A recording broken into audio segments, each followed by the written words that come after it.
Assalamualaikum warahmatullahi wabarakatuh.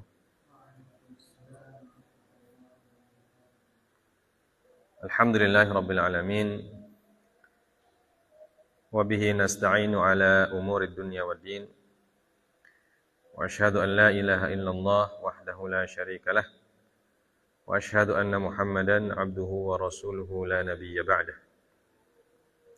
Allahumma salli wa sallim wa barik ala nabiyyina Muhammadin sallallahu alaihi wasallam wa ala alihi wa ashabihi wa man tabi'ahum bi ihsanin ila yaumiddin, amma ba'd.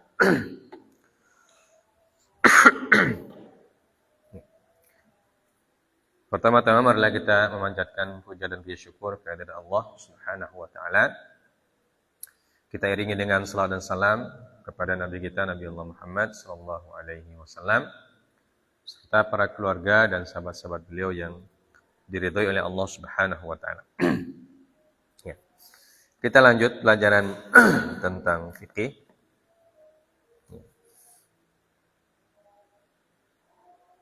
Poin selanjutnya yang disebutkan al-aghsal al-masnunah. Ya. Mandi-mandi sunnah. Ya.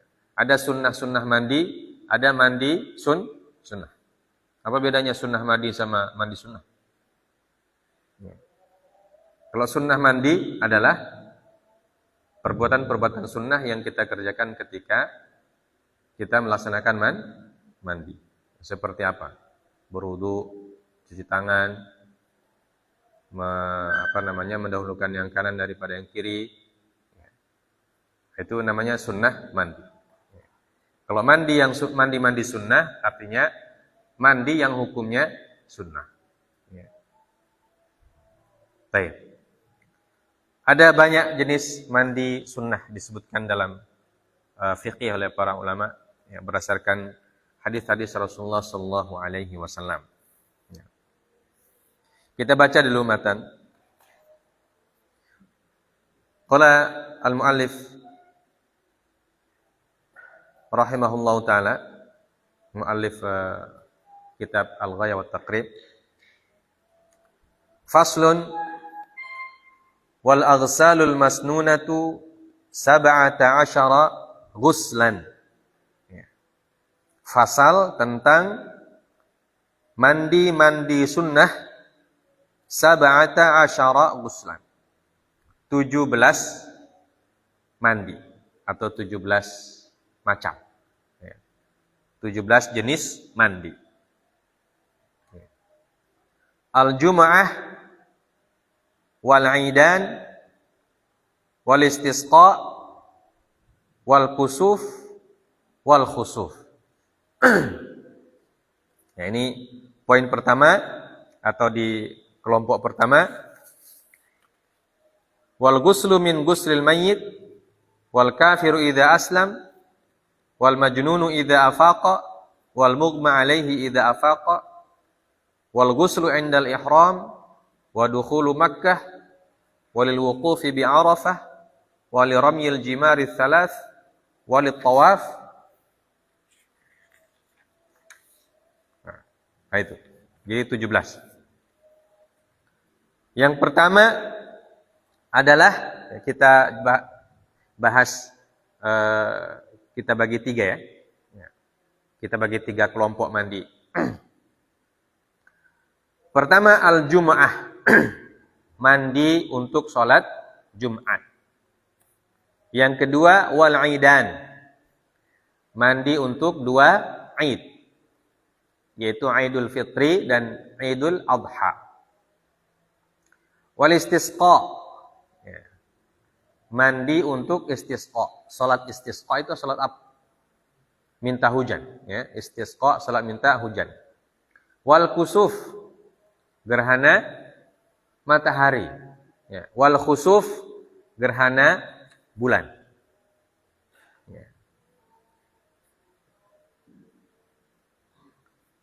Nah, ini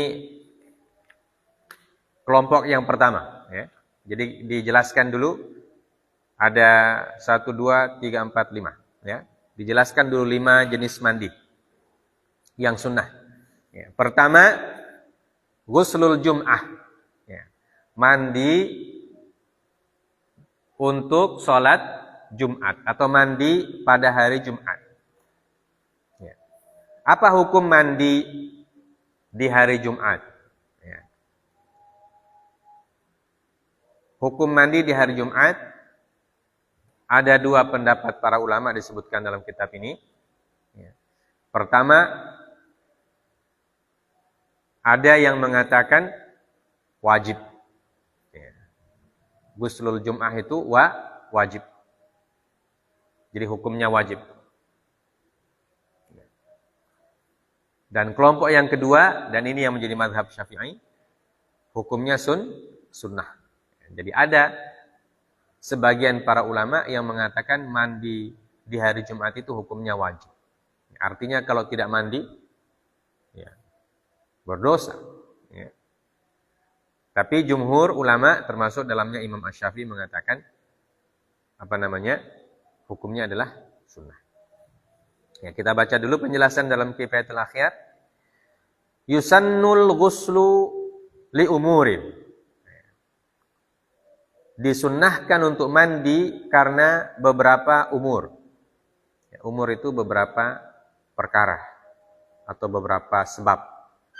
Ya. Minha al-jumu'ah. Yang pertama adalah mandi Jumat. Wahtujja lahu biqaulihi sallallahu alaihi wasallam, man ata minkumul jum'ata falyaghtasil. Rawahu Muslim.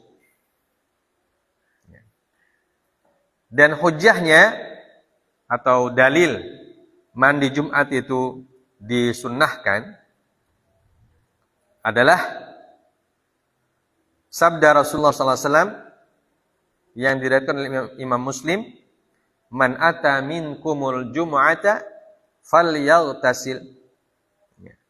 Barang siapa di antara kalian yang mau sholat Jumat, maka hendaklah dia berwudu. Di sini menggunakan fi'il mudhari' yang diawali dengan lam al-amri. Lamul amri. Berarti ini bentuknya perintah. Ya, falyaghtasil. Hadis ini diriwayatkan oleh Imam Bukhari, Imam Muslim, Imam Malik, Imam An-Nasai dan Imam At-Tirmidzi. Jadi hadisnya sahih. Ya. Nah.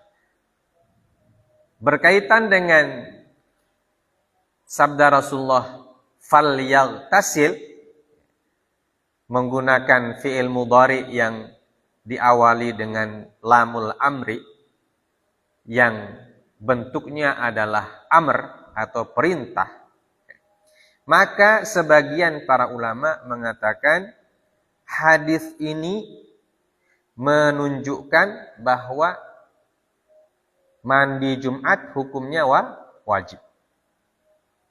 Apa alasannya? Karena diperintahkan. Dan disebutkan dalam kaidah usul fiqih, al-aslu fil amri lil wujub. Ya. Bentuk asal dari atau asal dari suatu perintah statusnya adalah wajib. Ya. Jadi itu alasan mereka.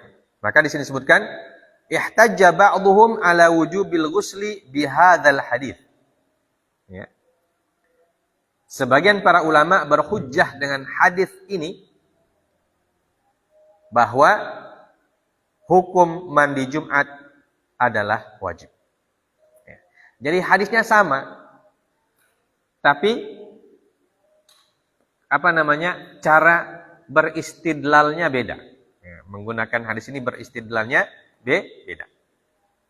Nah, kalau mazhab Syafi'i menggunakan hadis ini untuk menunjukkan bahwa mandi Jumat hukumnya sunnah. Nanti kita jelaskan di belakang. Wa qala al-amru lil wujub. Qad jaa musarrihan bihi fi haditsin akhar. Wa lafdhuhu ghuslul jumu'ati wajibun ala kulli muhtalimin. Ya. Wa biwujubihi qala ta'ifatu minas salafi hakauhu an ba'dhi sahabati radhiyallahu ta'ala anhum wa huwa qaulu adh-dhahiriyyati wa hakahu Ibnul Mundzir an Malik wal Khattabi anhu wa anil Hasan al-Basri. Ya. Jadi sebagian para ulama bahkan dari kalangan para sahabat, ya, ada yang mengatakan bahwa hukum mandi Jumat adalah wajib. Hujahnya atau dalilnya yang pertama adalah hadis yang tadi kita sebutkan, di mana Rasulullah mengatakan falyaghtasil. Ya. Dan ada lagi hadis yang lain yang jelas mengungkapkan tentang kewajibannya. Ya. Musarrihan, ya. Bitasrih. Tasrih itu artinya jelas. Ya. Yaitu hadis yang juga sahih, ya, diriwayatkan oleh Imam Bukhari dan Muslim juga, di mana lafaz hadisnya Rasulullah SAW bersabda, "Ghuslul jumu'ati wajibun ala kulli muhtalimin." Ya. Mandi Jumat wajib atas setiap laki-laki yang sudah baligh. Jadi laki-laki yang sudah baligh kalau mau sholat Jumat wajib hukumnya dia mandi. Ya. Ini hadis yang kedua yang menjadi dalil tentang kewajiban mandi Jumat. Dan yang berpendapat tentang kewajiban mandi Jumat adalah qa'ifatu minas salaf. Ya. Sekelompok ulama as-salaf, ulama terdahulu dari kalangan para sahabat, hakauhu an ba'dis sahabah. Para ulama salaf meriwayatkannya dari sebagian para sahabat. Ya. Jadi sebagian sahabat Nabi berpendapat bahwa hukum mandi Jumat wajib. Dan ini pendapat dari Adh-Dhahiriyah. Pendapat dari mazhab Adh-Dhahiri. Mazhab Adh-Dhahiri adalah salah satu mazhab yang dulu memiliki banyak pengikut, ya, terutama di bagian Andalusia, ya, di Spanyol. Ya. Kemudian bagian Maroko, Afrika Utara. Ya. Namun pada zaman ini sudah tidak diketemukan lagi orang yang menjadi mengaku bermadhab Dhahiri. Atau menjadi pengikut madhab Dhahiri. Ya.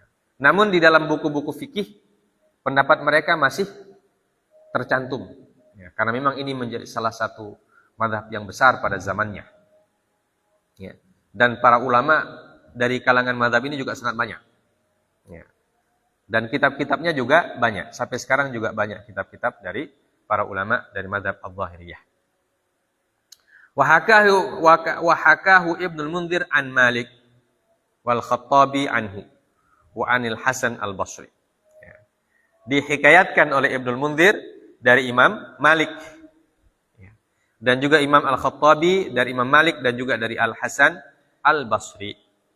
Ya. Jadi ini para ulama yang menyebutkan bahwa hukum mandi Jumat adalah wajib. Jadi dari kalangan mazhab yang 4 ada Imam Malik. Kemudian dari mazhab Adh-Dhahiriyah, kemudian dari kalangan tabi'in ada Al-Imam Al-Hasan Al-Basri, ya, radhiyallahu taala anhum ajma'in. Ya. Jadi ini pendapat yang pertama yang mengatakan bahwa hukumnya adalah wajib. Wa madhhabu Syafi'i annahu sunnatun wa bihi qala jumhurul ulama'i minas salaf wal khalaf. Wa huwal ma'rufu min madhhabi Malik wa ashabihi. Sedangkan madhab Imam Asy-Syafi'i bahwa hukumnya adalah sunnah. Dan dengannya berpendapat jumhur al-ulama, mayoritas para ulama dari kalangan salaf ataupun khalaf. Ulama salaf itu adalah ulama dulu, ya, ulama para pendahulu. Dan ulama khalaf adalah ulama kemudian. Ya. Ulama kemudian adalah di zamannya siapa itu? Ulama khalaf. Zamannya Imam Nawawi itu masuk ulama khalaf. Ya. Imam Nawawi, Imam Ibnu Taimiyah, Imam Ibnu Qayyim, Imam Az-Zahabi itu masuknya khalaf, ya, masuk dalam mazhab dalam kelompok ulama khalaf, ulama kemudian. Atau ulama junior bahasa kita sekarang, ya. Ya, kalau as-salaf itu senior. Ya. Zaman dulu para senior. Dan wa huwal ma'rufu min madhhabi Malik. Dan ini yang diketahui dari madhabnya Imam Malik. Jadi Imam Malik dalam hal ini punya dua pendapat. Pertama mengatakan wajib seperti yang dihikayatkan oleh Imam Al-Khattabi, ya. Kemudian yang kedua beliau mengatakan sunnah, ya. Dan itu tidak apa namanya? Lumrah, ya. Suatu hal yang lumrah bahwa para imam punya pendapat lebih dari satu. Ya. Makanya belajar fikih itu kita belajar tentang sesuatu yang sifatnya tidak kaku, ya. Tidak saklek bahasanya. Ya. Kadang-kadang lentur. Ya, fikih itu kadang-kadang pendapatnya lentur. Ya. Tidak kaku seperti sebagian pendapat orang. Ini Imam Malik punya dua pendapat. Ada yang mengatakan wajib, ada yang mengatakan sunnah. Min madhabi Malik wa ashabihi, dan juga murid-murid beliau. Wa hujjatul jumhur ahaditsu sahihatun. Dan hujahnya para jumhur adalah juga hadis-hadis yang sahih. Nah, nanti kita lihat bagaimana cara mereka menggabungkan ini hadis-hadis sahih, termasuk hadis yang tadi dua hadis yang kita baca. Di antara hadis yang menyatakan atau memberikan isyarat atau memberikan pemahaman bahwa hukum mandi Jumat adalah sunnah, Rasulullah SAW bersabda, "Man tawadda'a yaumal jum'ati fabiha wa ni'mat, wa man ightasala fal ghuslu afdal." Ya. Hadis riwayat Abu Dawud, Tirmidzi, An-Nasa'i, Ahmad, Al-Baihaqi, dan ini adalah hadis yang hasan.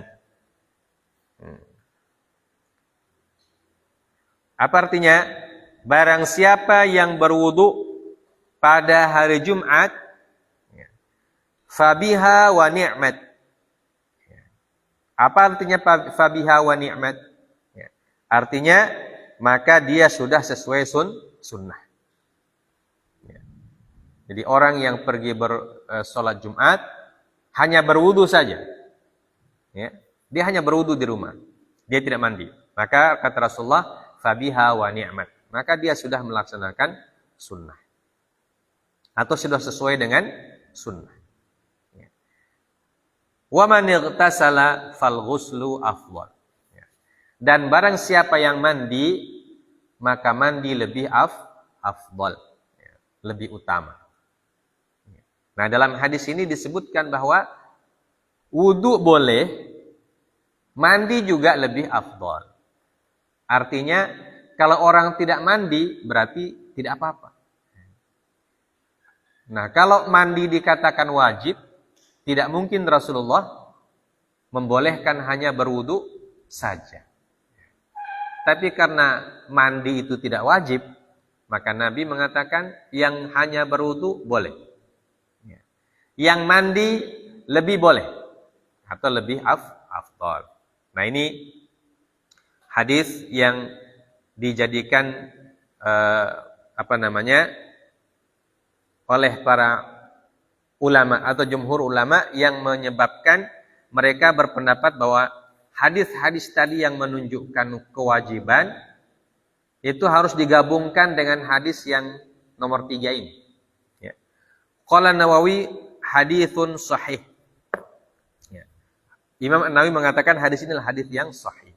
Wa minha qaulu sallallahu alaihi wasallam law ightasaltum yaumal jumu'ati. Jadi dalil yang kedua, sabda Rasulullah sallallahu alaihi wasallam, hadis diriwayatkan Imam Al-Bukhari dan Muslim, jadi juga sahih, ya. Mengatakan Rasulullah bersabda, law ightasaltum yaumal jum'ah. Ya.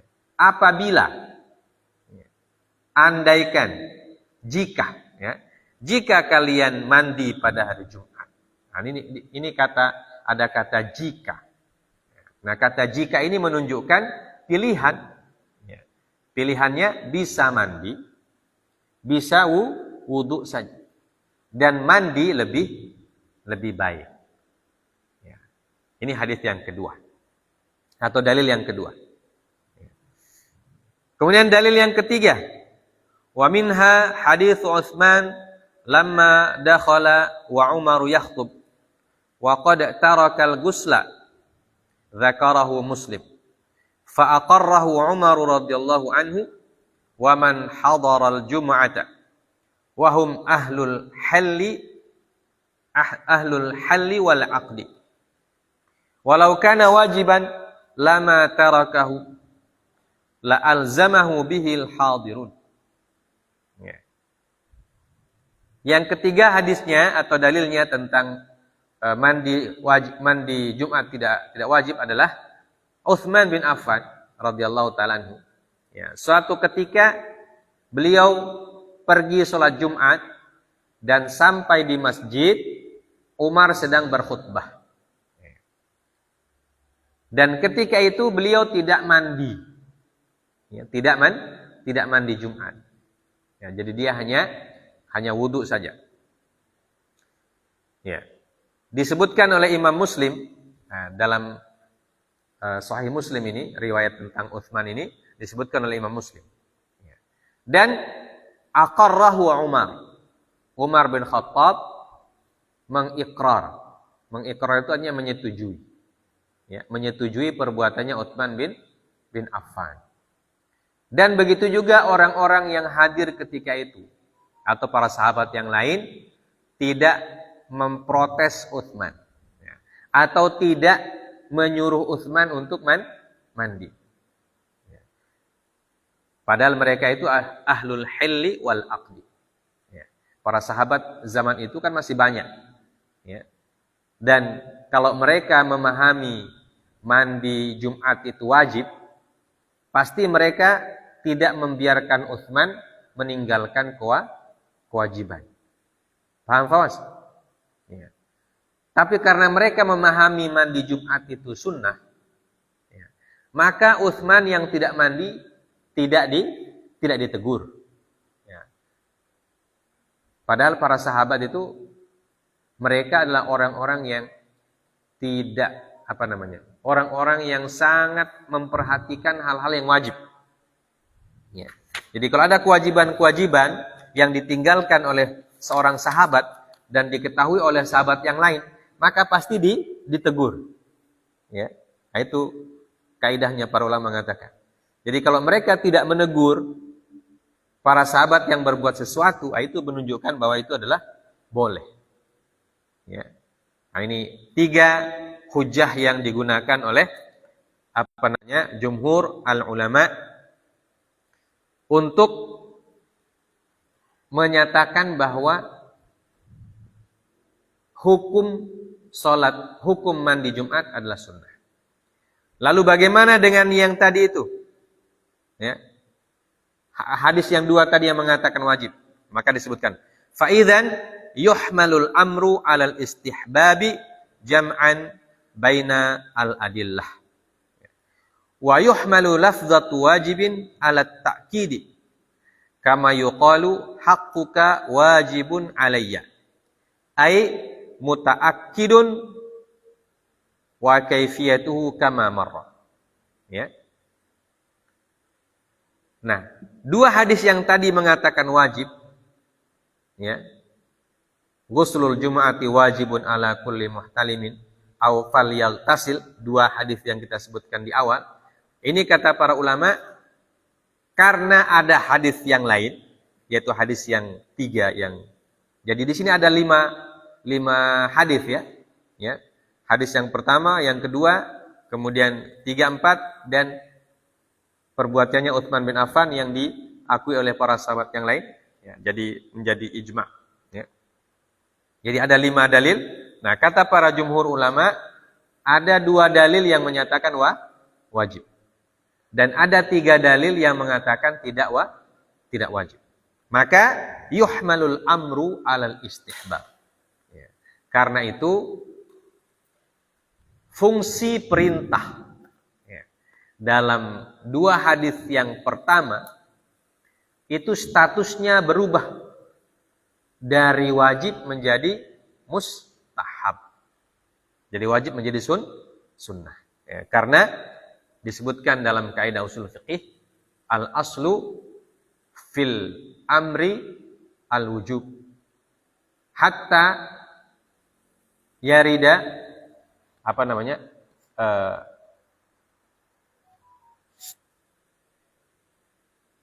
kaidahnya asal dari perintah adalah wajib sampai ada dalil yang merubah status kewajibannya. Kita lihat dulu kaidahnya, saya lupa kaidahnya.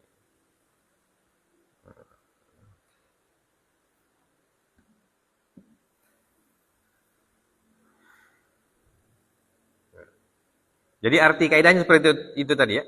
Jadi asal dari perintah adalah wajib sampai ada dalil lain yang merubah statusnya.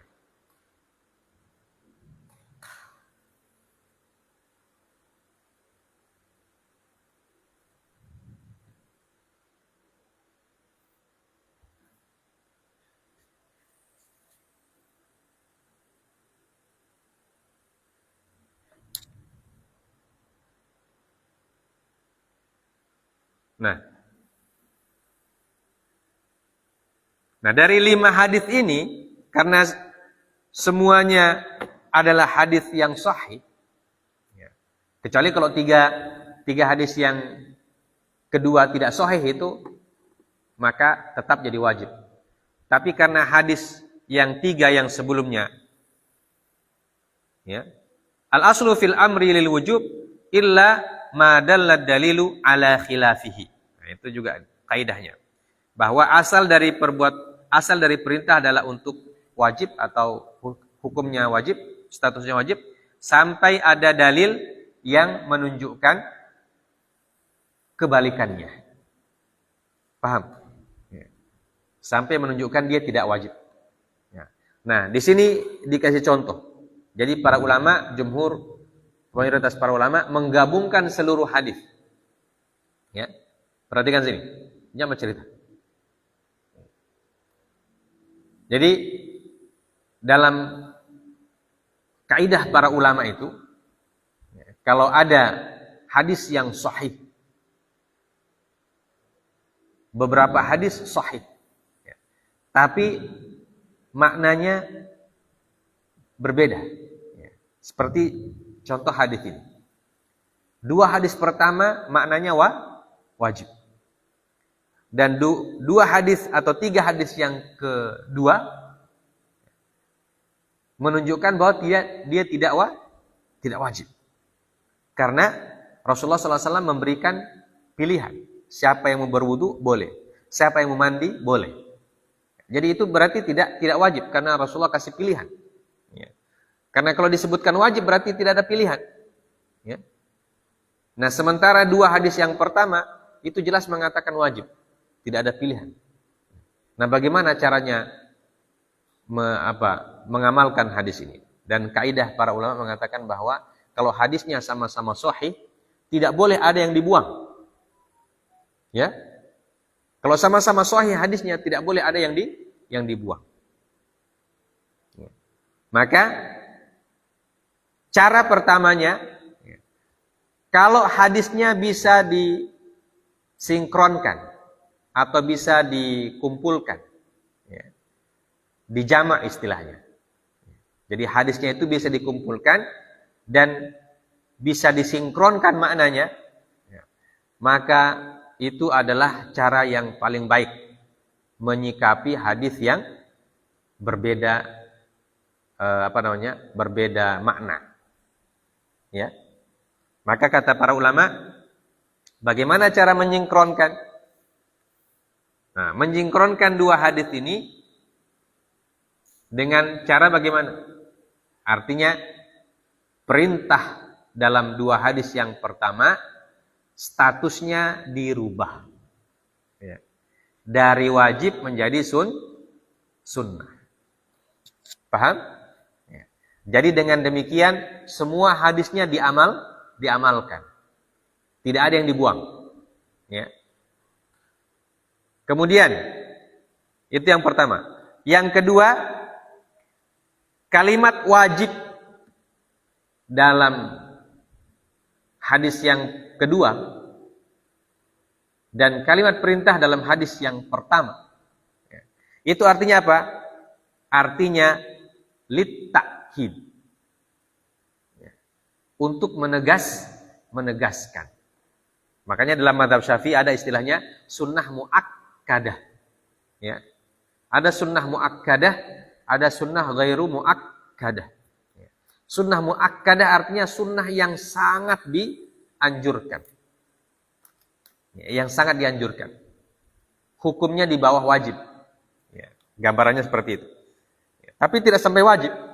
Tapi sunnah tapi sangat dianjurkan. Makanya disebut dengan sunnah muakkadah. Jadi kata wajib itu adalah artinya bukan hukumnya wajib. Tapi hukumnya sesuatu yang sangat dianjurkan untuk dikerjakan. Sampai sini paham? Ya. Itu untuk menyingkronkan hadisnya. Jadi kata wajib dalam hadis yang kedua, ghuslul jum'ati wajibun, itu artinya muta'akkidun. Ya, muta'akkid artinya sesuatu yang sangat dianjurkan atau sangat sangat disarankan, ya, sangat disunnahkan. Sebagaimana disebutkan dalam kaidah bahasa Arab. Ya. Jadi dari mana dipahami bahwa kata wajib itu berarti muakkad? Digunakan pendekatan bahasa. Ya. Karena hadis itu adalah bahasa Arab. Ya, maka untuk memahaminya digunakan juga pendekatan bahasa Arab. Nah, di dalam bahasa Arab terkadang disebutkan hakkuka wajibun alayya. Hakkuka wajibun alayya. Hakmu wajib atas aku. Apa artinya hakmu wajib atasku? Jadi hakmu nanti saya yang tunaikan. Paham? Saya yang tunaikan atau saya yang kerjakan. Ya. Kau punya pekerjaan nanti saya yang kerjakan. Ya. Apakah itu wajib? Tidak. Ya. Hukumnya tidak wajib.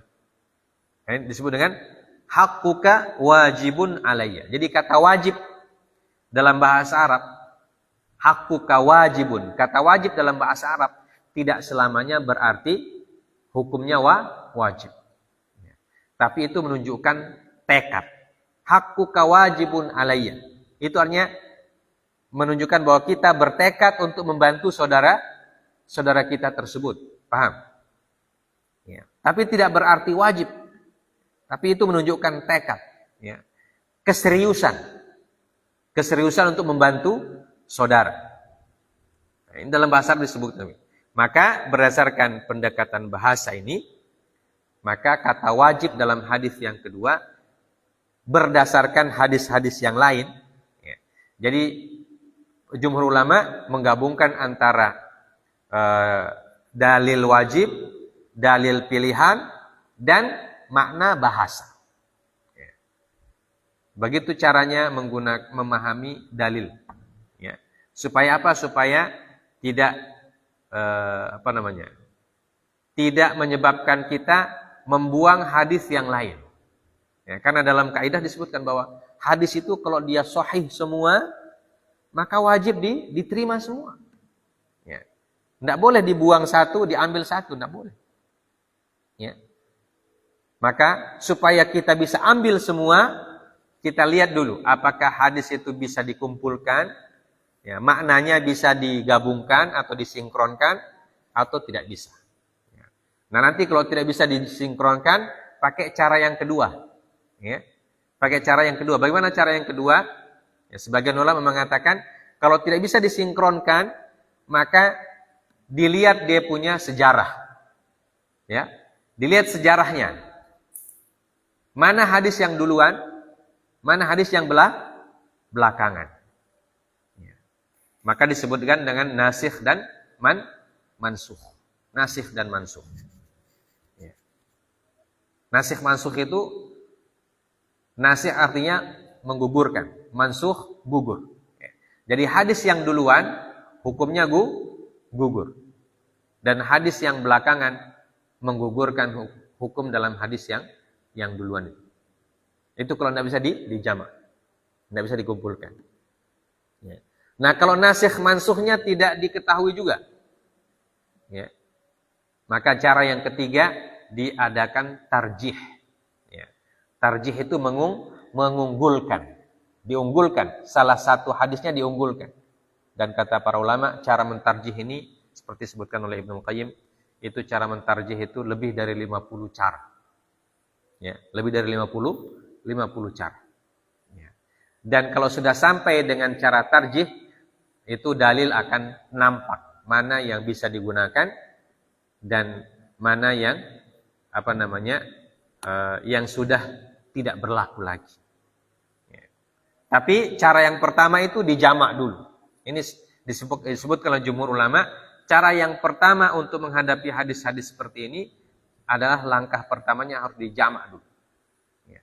Tidak bisa kita ke langkah yang kedua kalau langkah yang pertama belum dilakukan. Ya. Begitu juga tidak bisa ke langkah yang ketiga kalau langkah pertama dan kedua belum dilakukan. Maka dalam peristiwa ini, dalam masalah ini, langkah pertama dilakukan sudah mendapatkan kesimpulan. Paham ya? Ya. Baru langkah jamak sudah ada kesimpulan.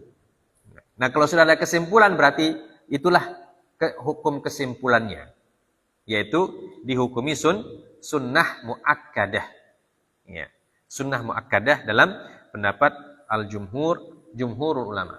Jadi kesimpulan dari hadis-hadis yang berbeda maknanya ini tentang mandi sholat Jumat, kesimpulannya wajib, kata wajib atau perintah dalam hadis pertama dan kedua berdasarkan dalil yang kedua, ketiga, keempat dan kelima, dan juga berdasarkan makna dalam bahasa Arab. Ya. Kewajiban yang disebutkan statusnya berubah, ya, dari hukum wajib menjadi hukum sunnah. Namun sunnahnya bukan sunnah yang biasa, tapi sunnah yang muakkadah, ya, sunnah yang sangat dianjurkan. Baik. Itu tentang hukumnya. Kemudian tentang kaifiatnya. Bagaimana kaifiat mandi sholat Jumat? Wa kaifiyatuhu kama marra. Dan tata caranya seperti yang sudah kita sebutkan sebelumnya. Di mana itu? Yaitu di pembahasan tentang mandi junub. Artinya cara mandi Jumat sama dengan mandi junub. Ya. Baik itu yang membedakan hanya niat saja. Ya, yang membedakan hanya niat. Kalau mandi junub untuk menghilangkan hadas besar. Ya, menghilangkan hadas besar. Ya. Sedangkan mandi Jumat untuk sholat Jumat. Ya. Gitu ya. Tata caranya sama, mulai dari cuci tangan, kemudian berwudu, ya. Kemudian membasuh kepala, membilas kepala 3 kali, kemudian menuangkan air dari bagian sebelah kanan badan, kemudian sebelah kiri, kemudian seluruhnya, ya, kemudian menggosok, ya. Nah, itu caranya sama. Maka disebutkan wa kaifiyatuhu kama marra, dan cara mandi Jumat sama seperti mandi junub yang sudah dijelaskan sebelumnya. Ya. Kemudian kapan waktunya kita mandi Jumat? Ya. Wa yadkhulu waqtuhu bi tulu'il fajri 'alal madhhab. Wa fi wajhin syadin munkar qabla al-fajri ka ghuslil 'id. Wa yustahabbu taqribuhu min ar-rawahi ila al-jum'ah li'anna al-maqsuda min al-ghusli qat'ur raihah al-karihah allati tahdutsu 'inda az-zahmah min wasakhin wa ghairihi. Ya. Kemudian kapan waktunya kita mandi Jumat? Ya. Pertama, mandi Jumat waktunya masuk atau awal waktunya adalah tulu'ul fajr. Ya. Ketika terbitnya fajar. Atau ketika sholat subuh. Ya. Jadi kalau kita sholat subuh di hari Jumat, ya, kita niat kalau kita tidak junub, ya, kalau kita tidak junub, sebelum sholat subuh kita mandi dan kita berniat mandi itu untuk mandi Jumat, maka itu sudah hukumnya disahkan. Jadi hukumnya sah. Ya. Kemudian ada pendapat yang syadz, pendapat yang pendapat yang tidak diunggulkan. Ada yang mengatakan mereka mengatakan bahwa qoblal fajri, waktunya masuk sebelum fajar. Artinya sebelum azan subuh. Sebelum azan subuh sudah boleh mandi Jumat. Ya, tapi ini kata beliau adalah pendapat yang syadz. Pendapat yang syadz adalah pendapat yang tidak diterima. Ya. Walaupun memang ada pendapat seperti itu. Wa yustahabbu taqribuhu minar rawah ilal jum'ah. Dan dimustahabkan, ya. Jadi kapan masuk awal waktunya? Ketika terbit fajar. Jadi sudah boleh. Ya. Tapi kapan lebih dibolehkan atau lebih ditekankan lagi? Lebih ditekankan lagi untuk mandi Jumat beberapa saat sebelum pergi sholat Jumat. Karena hikmahnya kata beliau adalah hikmah mandi sholat Jumat itu adalah untuk menghilangkan bau yang karihah, bau yang tidak sedap, ya, bau yang tidak sedap yang disebabkan oleh zahmah, ya, yang disebabkan oleh pekerjaan kita menjelang sholat Jumat. Ya. Min wasakhin wa ghairihi, dan juga di situ ada debu, kotoran dan lain sebagainya. Ya. Jadi disunnahkan untuk dilaksanakan atau diistihbabkan dilaksanakan ketika kita mau berangkat ke sholat Jumat. Ya. Tapi kalau mau sudah berniat dari pagi boleh. Misalnya kita mau pergi ke kantor, ya. Orang mau pergi ke kantor kan mandi. Dan pada saat itu pada sholat hari Jumat, maka pergi ke kantor, kemudian kita mandi. Nah, mandinya itu diniatkan sholat Jumat, boleh. Ya, dibolehkan untuk diniatkan sholat untuk mandi Jumat. Jadi digabungnya satu kali. Ya, mandi yang ke kantor dan juga mandi sholat Jumat. Ya, karena tidak ada sunnahnya mandi pergi ke kantor. Ya. Nah, kita mandi biasa ya. Kalau ke kantor itu kan mandi biasa. Ya, sekadar untuk membersihkan badan. Tapi kalau di hari Jumat, maka jangan dilewatkan niat mandi mandi untuk sholat Jumat. Apalagi kalau kita di kantor kan tidak mungkin kita mandi, ya. Karena bekerja, kemudian di kantor juga biasanya tidak ada tempat mandi atau ada tempat mandi tapi tidak memungkinkan untuk mandi dan seterusnya. Ya. Maka niat memang sebelum berangkat ke kantor kita mandi memang. Atau begitu pula kalau kita sekolah, ya, sebelum pergi sekolah, ya, mandi memang. Ya, nanti di sekolah karena tidak mungkin juga mandi siang di sekolah, ya, karena banyak orang, ya, kemudian waktunya sempit. Ya, kalau kita mandi bergiliran mandi, ya, tidak mau selesai sholat Jumat. Maka sebelum berangkat mandi memang. Nah, kalau ada kesempatan mandi sebelum sholat Jumat, maka itu diistihbabkan. Kemudian siapa yang disunnahkan mandi sholat Jumat? Apakah semua orang atau sebagian orang? Wa hal yustahabbu likulli ahadin kayaumil 'id amla? As-sahih annahu innama yustahabbu liman yahdurul Jum'ah. Ya. Jadi disunahkan untuk siapa sholat Jumat? Untuk orang yang mau pergi sholat Jumat. Ya. Untuk yang tidak mau sholat Jumat, tidak disunahkan. Ya. Misalnya orang sakit, ya, atau perempuan, atau anak-anak. Ya. Wa sawun fi dzalika man tajibu alaihi al-jum'ah am la. Ya. Jadi kalau orang mau pergi sholat Jumat, apakah dia wajib Jumat atau tidak, maka dia disunnahkan sholat Jumat. Jadi kalau ada wanita yang mau sholat Jumat, ya, atau anak-anak yang mau sholat Jumat yang belum baligh, mereka kan tidak wajib Jumat. Ya. Anak-anak yang belum baligh itu tidak wajib Jumat. Begitu juga perempuan tidak wajib Jumat. Tapi kalau mereka mau sholat Jumat, ya, dibolehkan dan juga disunnahkan untuk mandi juga. Walau ajnaba bi jima'in aw ghairihi la yubtilu ghusluhu fayaghtasilu lil janabah. Ya. Nah, bagaimana kalau dia junub? Nah, kalau dia junub, maka dia niatnya mandi junub. Seperti yang kita sudah sebutkan di pada pembahasan sebelumnya. Jadi kalau mandi pada hari Jumat junub, mau sholat Jumat, maka mandi mana yang dilakukan? Mandi Jumat atau mandi junub? Yang dilakukan adalah mandi junub. Ya. Karena mandi junub hukumnya wajib. Didahulukan yang wajib daripada yang sunnah. Walau ajiza 'anil ghusli li adamil ma' aw li quruhin fi badanihi tayammama wa haza al-fadilah. Qalahu jumhurul ashab wa huwa sahih qiyasan ala sairil aqsali idza ajiza anha wallahu a'lam. Ya. Dan kalau dia tidak mampu mandi, ya, tidak bisa mandi. Karena apa? Pertama karena tidak ada air. Atau yang kedua karena liquruhin fi badanihi.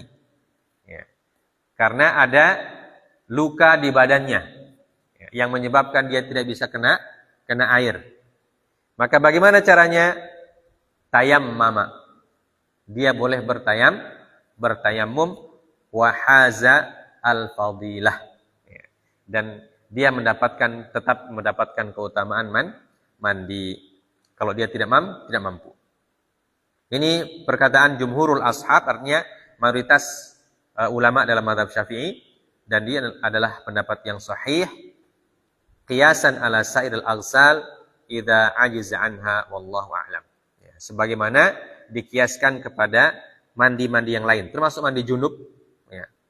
Orang yang mandi junub kalau tidak ada air, dia boleh bertayammum berdasarkan ayat Al-Qur'an surah At-Taubah itu, surah An-Nisa itu. Ya. Fa illam tajidu ma'an fatayammamu sa'idan thayyiban. Ya. Jadi tayammum itu bisa mengganti wudu, bisa mengganti mandi junub kalau tidak ada air, ya. Dan kalau tidak bisa pakai air, ya, tidak memungkinkan menggunakan air, entah karena sakit atau apa, ya. Nah, ini mandi yang pertama, yaitu mandi sholat Jumat. Ya, kita sudah jelaskan dia punya hukum-hukum, kemudian tata cara, kemudian waktu dan hikmahnya, dan juga siapa yang wajib atau siapa yang disunnahkan, ya. Dan bagaimana kalau tidak mampu melaksanakan mandi Jumat. Nah, ini 5 poin yang berkaitan dengan mandi Jumat. Sudah Isya, ya. Kita lanjutkan dengan mandi yang selanjutnya pada pertemuan minggu depan. Jadi satu-satu dulu, ya. Subhanakallah bihamdik asyhadu an la ilaha illa anta astaghfiruka wa atubu ilaik. Wassallallahu ala nabiyyina Muhammad wa ala alihi washabbihi wasallam. Wa akhiru da'wana alhamdulillahirabbil alamin. Wassalamualaikum warahmatullahi wabarakatuh.